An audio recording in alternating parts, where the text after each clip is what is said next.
मक्के में भी कह देते हैं मुसलमान को काफिर, यहाँ मक्के में भी कह देते हैं मुसलमान को काफिर। मैं खाने में जाके कोई काफिर किसी को नहीं कहता, क्योंकि वहाँ सब नशे में होते हैं। नारी सम्मान के लिए हुजूर साहब ने अपना पूरा जीवन दिया। और एक किस्सा मैं बता दूं, जब साहबा नबी से मिलने गए थे तो साहबा नबी को देख के कहते हैं, ये नबी, ये अल्लाह के प्यारे महबूब, तुझ पे मेरे माँ बाप कुर्बान, क्योंकि वो नबियों के नबी हैं, इस उम्मत के आखिरी नबी है, अल्लाह के प्यारे महबूब है। जितने भी फिरके हैं वही जाएगी जो अल्लाह को मानेगा, उनके रसूल को मानेगा। और नबी के खिलाफ एक भी शब्द हम बर्दाश्त नहीं कर पाते हैं और ना करेंगे। अगर हम महाकाल के लिए गर्दन कटाते हैं ना, तो हम नबी के लिए भी कराने को तैयार हैं। और तो कह रहे हैं कि कॉमेडी था। कॉमेडी बेशर्मी मत करो जावे। अगर मालूम है, अगर एक बार सही से आंख लग गई ना, तो कहीं इनका लकवा ना मार जाए इनको। तो ये जान लीजिए, संसद के बाहर आत्मदाह करने वाला अगर कोई व्यक्ति होगा मुसलमानों के साथ जो त्रस्त है, तो फिर मैं हूँ। आत्मदाह क्यों? क्योंकि बार बार ये चीजें होगी ना, कब तक आदमी देखेगा? हमें ये संत नहीं देख पाएंगे। नमस्कार, मैं दानिश संजार और आप देख रहे हैं पीआरबी। हमारे साथ बातचीत करने के लिए बाल योगी पंडित विजय शर्मा जी मौजूद है। जिस तरीके से तेलंगाना में फिर एक विवादित बयान नबी की शान में दे दिया गया है, जो कि बीजेपी के विधायक हैं टी राजा, हालांकि उनको गिरफ्तार कर लिया गया, लेकिन फिर भी उन्हें जमानत पे वो बाहर आ गए हैं। लगातार विरोध प्रदर्शन जारी है, विरोध जो है उनके खिलाफ भी और समर्थन में भी लोग उनके आ चुके हैं। बाल योगी विजय शर्मा है, कैसे देख रहे हैं तमाम मामले को, इनसे बातचीत करेंगे। क्या कहेंगे? कहा जा रहा है कि फिर जो है नबी की शान में गुस्ताखी हो गई। नुपुर शर्मा का मामला थमा भी नहीं था कि टी राजा मैदान में आ गए। बहुत ही बुरी परिस्थितियों में दौर में हम लोग गुजर रहे हैं।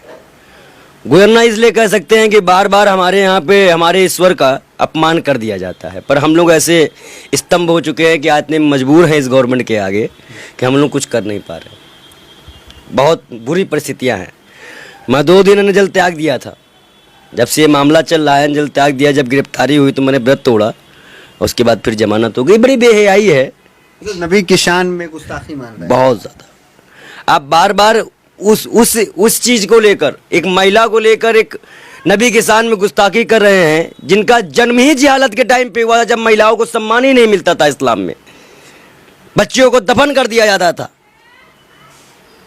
ये किस हिसाब से ये देश चलाना चाहते हैं? और बच्चे जब प्रोटेस्ट करते हैं तो घर से निकाल के मारते हैं।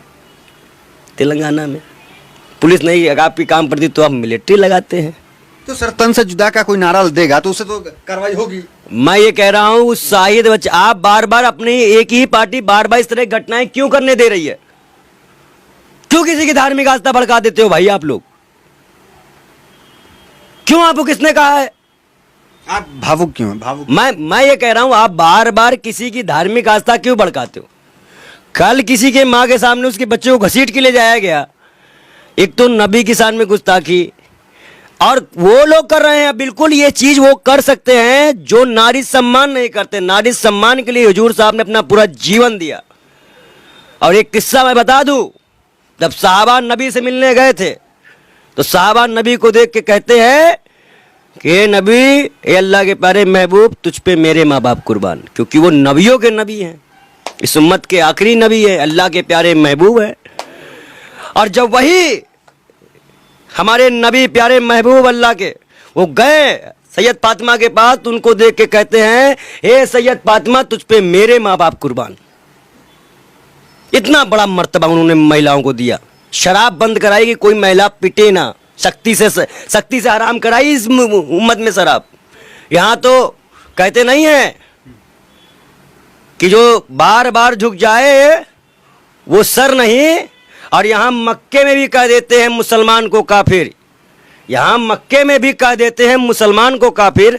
मैं खाने में जाके कोई काफिर किसी को नहीं कहता, क्योंकि वहाँ सब नशे में होते हैं। बेशर्मी कर रहे हैं ये सरकार। क्या ये जो बयानबाजी दो लोग नशे में है क्या?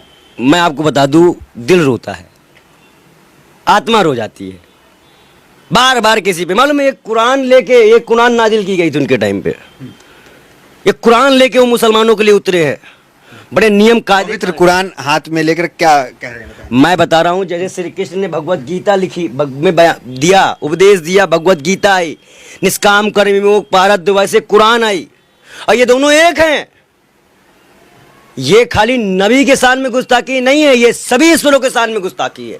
इसको सभी धर्मों को लेना पड़ेगा। गीता कुरान सब पढ़ते हैं आप? तभी तो रो रहे हैं, 2 दिन हो गया न जलते आगे। आप लोगों के लिए तो ये न्यूज होगी, ये होगा कि अरे ये तो हो गया, इसके लिए न्यूज बनाई। भावना आहत क्यों है? आप एक महंत हैं। मैं अच्छा ये बताइए, एक महंत हैं, एक महंत हैं, आप कह रहे हैं महंत हैं। महंत के भी अंदर तो इंसानियत होनी चाहिए ना। महंत का मतलब होता है, पंडित का मतलब होता है कि सिर्फ ज्ञान देना। ज्ञान का दान हिंदू धर्म में सबसे पवित्र माना गया, और ज्ञान, गलत ज्ञान का दान देना मतलब विनाश का। भगवत गीता में श्री कृष्ण ने क्या कहा था कि परिस्थितियों के हिसाब से मनुष्य को चलना पड़ेगा। सतयुग में अगर राम थे तो शिव भक्त रावण था। द्वापर में श्री कृष्ण ने सत्यार उठाया ही नहीं, क्योंकि उनके बराबर कोई था ही नहीं। सब आपस में उन्हें लड़वाए, और जब उन्होंने छल भी किया, कई लोगों को छल से भी उनका प्राण लिए, चाहे भीष्म पितामह हो, द्रोण हो। लेकिन आज कलयुग है, आज तो हमें और भी कठोर होना पड़ेगा, क्योंकि सारी उम्मत की बख्शाइश नबी से है। इस्लाम में जितने फिरके हैं वही जाएगी जो अल्लाह को मानेगा, उनके रसूल को मानेगा। और नबी के खिलाफ एक भी शब्द हम बर्दाश्त नहीं कर पाते हैं, और ना करेंगे। अगर हम महाकाल के लिए गर्दन कटाते हैं ना, तो हम नबी के लिए भी कराने को तैयार हैं, और हमेशा तैयार हैं। लेकिन टी राजा तो कह रहे हैं कि हम कट्टर हिंदू अपने आप को बताते हैं कि हिंदू धर्म को बचाने के लिए। अगर वो हिंदू धर्म बचा रहे हैं तो वो ये बताएं कि किस उन्होंने राम हमसे डिबेट करें, और ये बताएं कि राम ने कब कहा था कि मैं भगवान हूं। राम ने रावण के पास, मतलब ये लोग तो कभी कांग्रेस के आगे कोई आदमी को पूछते नहीं, धक्का मारते हैं। राम रावण के मृत्यु, जब उनको बाण लगने के बाद अंतिम समय था, तो अपने भाई को भेजते हैं कि जाओ कुछ शिक्षा ले लो, और ये लोग विपक्ष वालों को बंद कर देते हैं। ये जाते हैं कभी, ये दुश्मन मानते हैं। आज बताइए, एक मैं राज की बात खोलूं, क्या आपको लगता नहीं कि भाजपा आने के बाद हिंदू हिंदू का दुश्मन हो गया है? हिंदू डिवाइड हो गया है। एक भाजपा वाला हिंदू जोड़ने की बात करते हैं, एक भाजपा वाला हिंदू हो गया, एक गैर हिंदू हो गया है।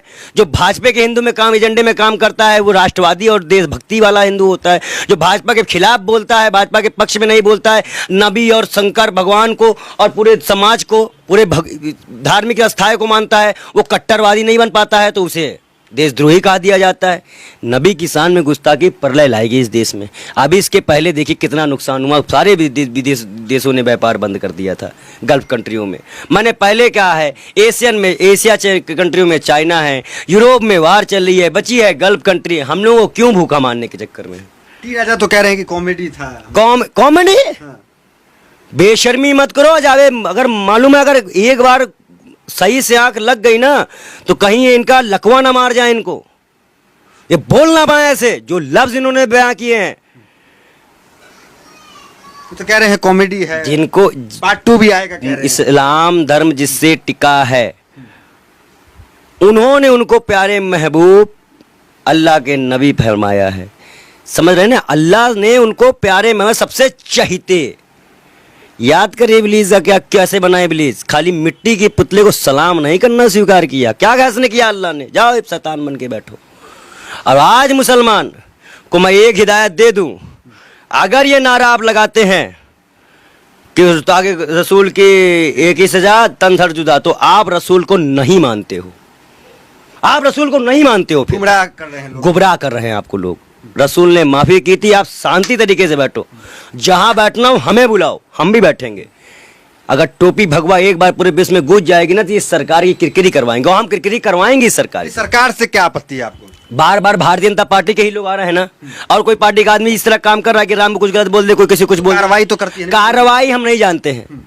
प्रधानमंत्री को लिखित में जो फ्रीजिंग एलिमेंट थे इनको निकाले, और इनको आजीवन जेल डाले। एक आध को तो आजीवन, वैसे ऊपर से गिरफ्तारी तो नहीं हुई वहां तो, लेकिन हैदराबाद ने गिरफ्तार की। केकेआर सरकार है ना, उनसे भी, केसीआर, उनसे भी हम साहब में अनुरोध करते हैं कि अगर वो भाजपा के खिलाफ काम करने के लिए मंचों पे जो झूठ का दिखाते हैं कि मोदी झूठ बोल रहे हैं, झूठ बोल रहे हैं, बिल्कुल झूठ बोल रहे हैं, तो आज आप सड़कों में अगर कोई कौम पिस रही है, उसको जबरन मारा जा रहा है, तो आपकी पुलिस भी आके उनको बचाव करे। अगर इलाहाबाद वाला केस हुआ या कहीं और कुछ हुआ, तो ये जान लीजिए संसद के बाहर आत्मदाह करने वाला अगर कोई व्यक्ति होगा मुसलमानों के साथ जो त्रस्त है, तो फिर मैं हूँगा। यहाँ आत्मदाह क्यों करेंगे? क्योंकि बार बार ये चीजें होगी ना, कब तक आदमी देखेगा? हमें ये संत नहीं देख पाएंगे भाई। ये जुल्म हो रहा है, बार बार किसी को आप काट रहे हैं, मार रहे हैं, बार बार नबी के सामने गुस्ताखी कर रहे हैं, हिंदू मुसलमान कर रहे हैं। 24 चुनाव करीब में है। अच्छा, मतलब चुनाव से भी तार जुड़ा हुआ है, क्या कह रहे हैं आप? अरे ये बताइए, मुसलमान की आस्था तो कि हिंदू हिंदू करेंगे, दूसरा दंगा हो जाएगा। जब वहां से बैठे प्रदेश अध्यक्ष यहाँ से कहीं बात कर रहे थे, माइक खुला ही छोड़ दिया, वो कह रहे हम जा रहे दंगा कराने। बीजेपी अध्यक्ष का बयान है, वीडियो लीक हो गया। उसके बाद वो वहां पहुंचे, गुजरात में एक विधायक कह रहे हैं जानते नहीं मुझे, मैं दंगा करा दूंगा। भाजपा के विधायकों का और मंत्रियों का स्टेटमेंट आया लगा अध्यक्षों का कि हम दंगा कराएंगे। तो सोच लीजिए 2002 अक्षरधाम जितने भी हैं ये प्लानिंग के साथ कराते हैं लोग, और नबी के शान में गुस्ताखी बर्दाश्त नहीं की जाएगी। हम सड़क से लेके संसद तक मोदी जी आपको घेरेंगे। और याद रखिए, अगर एक बार संत समाज आ गया ना, क्योंकि कई संतों ने इसका बयान देना शुरू कर दिया है, तो याद करिए क्या कह रहे हैं? संत समाज नबी के शान में जो गुस्ताखी उसके खिलाफ उतरेगा। संत नबी के शान में गुस्ताखी पे क्यों नहीं उतरेगा? जो कि उनकी कामों को देख कर हम लोग प्रभावित हुए। बूढ़ी औरत का कूड़ा फेंकना, फिर भी जाके पूछना। जो उन्हें गाली देते हुए रास्ते पर गई, उनका सामान उठा के उन्होंने पूछा, जब पैसे देने के लिए पूछे तो कितना हुआ, तेरा नाम क्या है, तो वो बताए कि जिनको आप गालियाँ दे रही मैं वही हूँ। ये सब्र है। अब अगर इस तरह के नारे अगर कोई लगाता है कि गुस्ताखे रसूल की 1000 तन से जुदा तरतन से जुदा, तो फिर वो नबी को नहीं मानता है। इसलिए मैं हाथ जोड़ के विनती करता हूँ मुसलमानों से कि शांत रहो और संवैधानिक तरीके से कोर्ट से, सड़कों के माध्यम से परमिशन लेके, जो परमिशन ना दे रहा उन्हीं के थाने के सामने घेराव करके ईमानदारी से आओ, हम भी साथ देंगे। इनको मौका मत दो कि तुम्हारे ऊपर जुल्मी लाठी चला सके। मुसलमानों को कहीं ना कहीं नमाज भी, कहीं अजान पे रोक की बात है, लाउड स्पीकर का विवाद रहा, मतलब धीरे धीरे बढ़ते बढ़ते प्रोफेट मोहम्मद, जब तक नेशनल थी, जब तक इस सब मसला था, हिजाब ये सब मुसलमान हिंदू का था। नबी को पूरे वर्ड मानता है और नबी को एक शान में गुस्ताखी होगी।